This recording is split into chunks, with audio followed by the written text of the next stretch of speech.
ಪ್ರಿಯರಾದವರೇ, ಯೇಸುಕ್ರಿಸ್ತನ ನಾಮದಲ್ಲಿ ನಿಮ್ಮನ್ನು ವಂದಿಸುತ್ತೇನೆ. ಹೇಗಿದ್ದೀರಾ? ಚೆನ್ನಾಗಿದ್ದೀರಾ? ನೀವು ಶೋಕದಲ್ಲಿ ಇದ್ದೀರಾ? ನಿಮ್ಮ ಮುಖವೇ ತೋರಿಸಿಕೊಡುತ್ತಾ ಇದೆ ಅಲ್ಲ. ನೀವು ದುಃಖವಾಗಿದ್ದೀರಾ? ಭಯದಲ್ಲಿ ಇದ್ದೀರಾ? ಕಳವಳದಲ್ಲಿ ಇದ್ದೀರಾ? ನಾವು ಯಾವ ರೀತಿಯಾಗಿರುತ್ತೇವೋ ನಮ್ಮ ಮುಖ ಅದನ್ನು ಹಾಗೆ ತೋರಿಸಿಬಿಡುತ್ತದೆ. ಮುಖ ಅದನ್ನು ಪ್ರಕಟಿಸಿ ತೋರಿಸುತ್ತದೆ.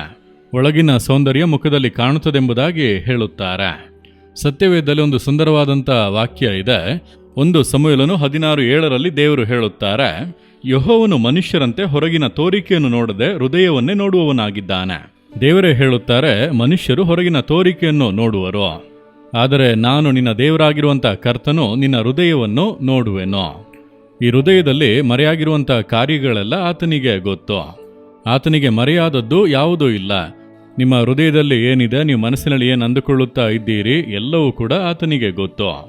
ನಾವು ಅನೇಕ ಸಂದರ್ಭಗಳಲ್ಲಿ ಅದನ್ನು ಮರೆತು ಬಿಡುತ್ತೇವೆ. ನನಗೆ ತಿಳಿದಂಥ ಒಬ್ಬರು ಸೇವಕರು, ಅವರು ಒಳ್ಳೆಯ ಕೃಪೆ ಹೊಂದಿದಂಥ ಸೇವಕರು. ಅವರ ಬಳಿ ಒಬ್ಬರು ತಾಯಿ ತನ್ನ ಯವನ ಮಗಳನ್ನು ಕರೆದುಕೊಂಡು ಪ್ರಾರ್ಥನೆಗಾಗಿ ಬಂದು ನನ್ನ ಮಗಳಿಗೆ ವಿವಾಹದಲ್ಲಿ ತಡೆ ಉಂಟಾಗುತ್ತಲೇ ಇದೆ, ಬರೀ ತಡೆ ಅದು ಸರಿಯಿಲ್ಲ ಇದು ಸರಿಯಿಲ್ಲ ಎಂಬುದಾಗಿ ಹೇಳುತ್ತಲೇ ಇದ್ದಾರೆ. ಹಾಗಾಗಿ ಅವಳ ವಿವಾಹ ಕಾರ್ಯಕ್ಕಾಗಿ ನೀವು ಪ್ರಾರ್ಥಿಸಬೇಕು, ಅದಕ್ಕಾಗಿ ಬಂದೆವೆಂದು ಹೇಳಿದರು. ಆ ಸೇವಕರು ಎಲ್ಲವನ್ನು ತಾಳ್ಮೆಯಿಂದ ಕೇಳಿ ಸರಿ ಪ್ರಾರ್ಥಿಸೋಣ ಎಂಬುದಾಗಿ ಕಣ್ಣುಗಳನ್ನು ಮುಚ್ಚಿದರು.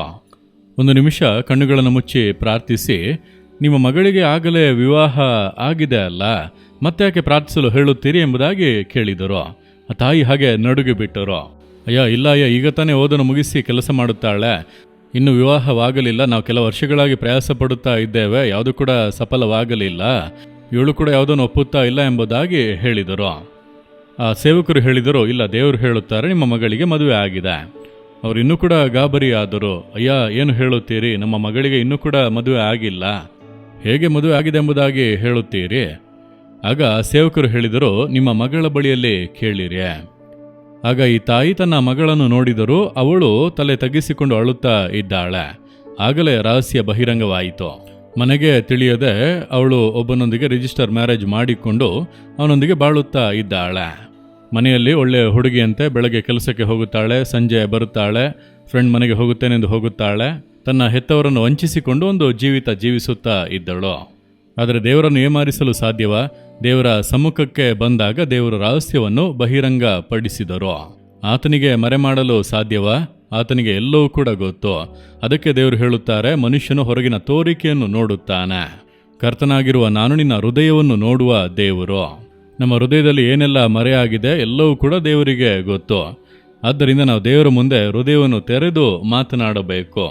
ನಮ್ಮ ಕೊರತೆಗಳು, ನಮ್ಮ ಪೂರ್ಣತೆಗಳು, ನಮ್ಮ ಕಷ್ಟ, ದುಃಖ, ಬಲಹೀನತೆ ಎಲ್ಲವನ್ನು ಕೂಡ ದೇವರ ಮುಂದೆ ನಾವು ಮನ ತೆರೆದು ಮಾತನಾಡಬೇಕು. ದೇವರು ಸಂತೋಷವಾಗಿ ನಮ್ಮನ್ನು ಅಪ್ಪಿಕೊಂಡು ಅದನ್ನೆಲ್ಲ ಸರಿಪಡಿಸಿ ನಮ್ಮನ್ನು ಪರಿಶುದ್ಧಪಡಿಸಿ ಸುಂದರವಾಗಿ ನಡೆಸುವರು. ಆದ್ದರಿಂದ ಇಂದು ದೇವರನ್ನು ನೋಡಿ, ನನ್ನ ಹೃದಯ ನಿಮಗೆ ಗೊತ್ತು ದೇವರೇ, ನನ್ನ ಹೃದಯದಲ್ಲಿ ಕೇಡಿನ ಆಲೋಚನೆಗಳು ಇದ್ದರೆ ಅದನ್ನೆಲ್ಲ ತೆಗೆದು ಹಾಕಿ, ತಪ್ಪುಗಳಿದ್ದರೆ ಅದನ್ನೆಲ್ಲ ಮಾರ್ಪಡಿಸಿರಿ, ನಾನೆಲ್ಲವನ್ನು ಕೂಡ ನಿಮಗೆ ಹೇಳುತ್ತೇನೆಂಬುದಾಗಿ ಹೇಳಿರಿ. ನಿಮ್ಮ ಹೃದಯ ಹಾಗೆ ಹಗುರವಾಗುವುದು, ಆ ಭಾರ, ಆ ಕಳವಳಗಳೆಲ್ಲ ನೀಗಿ ಹೋಗುತ್ತದೆ. ನಿಮ್ಮ ಹೃದಯದಲ್ಲಿ ಒಂದು ಸಂತೋಷ ಬರುತ್ತದೆ. ಹೇಳುವಿರಾ? ಹಾಗೆ ಕಣ್ಣುಗಳನ್ನು ಮುಚ್ಚಿ ಹೃದಯದಲ್ಲಿ ಕೈ ಇಟ್ಟುಕೊಂಡು ಹೇಳಿರಿ, ಯೇಸುವೆ, ನನ್ನ ಹೃದಯವನ್ನು ನೀವು ಅರಿತಿದ್ದೀರಿ. ನನ್ನ ಹೃದಯದಲ್ಲಿ ಯಾವುದನ್ನು ಕೂಡ ನಿಮಗೆ ಮರೆ ಮಾಡುವುದಕ್ಕೆ ಆಗದು. ನೀವೆಲ್ಲವನ್ನು ಕೂಡ ನೋಡುತ್ತೀರಿ. ಈಗ ನನ್ನ ಹೃದಯದಲ್ಲಿ ಇರುವಂಥ ಎಲ್ಲವನ್ನು ಕೂಡ ನಿಮ್ಮ ಮುಂದೆ ಹೇಳುತ್ತೇನೆ. ನನ್ನ ಬಲಹೀನತೆಗಳು, ತಪ್ಪುಗಳು, ಕೊರತೆಗಳು, ನನ್ನನ್ನು ಬಾಧಿಸುವಂಥ ವಿಷಯಗಳು, ಹೃದಯದಲ್ಲಿರುವಂಥ ಎಲ್ಲ ಕಾರ್ಯಗಳನ್ನು ಕೂಡ ನಿಮ್ಮ ಮುಂದೆ ಹೇಳುತ್ತೇನೆ. ನೀವು ಇದನ್ನೆಲ್ಲ ಕ್ಷಮಿಸಿ, ಮರೆತು ಇದನ್ನು ಸರಿಪಡಿಸಿ ಹೊಸ ಹೃದಯವಾಗಿ ಮಾರ್ಪಡಿಸಿಕೊಡಿರಿ. ಸಂತೋಷ ಸಮಾಧಾನವುಳ್ಳಂಥ ಹೃದಯವಾಗಿ ಮಾರ್ಪಡಿಸಿರಿ. ಯೇಸುವಿನ ನಾಮದಲ್ಲಿ ಪ್ರಾರ್ಥಿಸುತ್ತೇನೆ. Amen, amen. Jesus redeem Kannada YouTube channel ಅನ್ನು ಸಬ್ಸ್ಕ್ರೈಬ್ ಮಾಡಿ. ಸಬ್ಸ್ಕ್ರೈಬ್ ಬಟನ್ ಕ್ಲಿಕ್ ಮಾಡಿ ಮತ್ತು ಬೆಲ್ ಬಟನ್ ಒತ್ತಿ. ಅನುದಿನ ಕಾರ್ಯಕ್ರಮದ ಮಾಹಿತಿ ಪಡೆಯಿರಿ.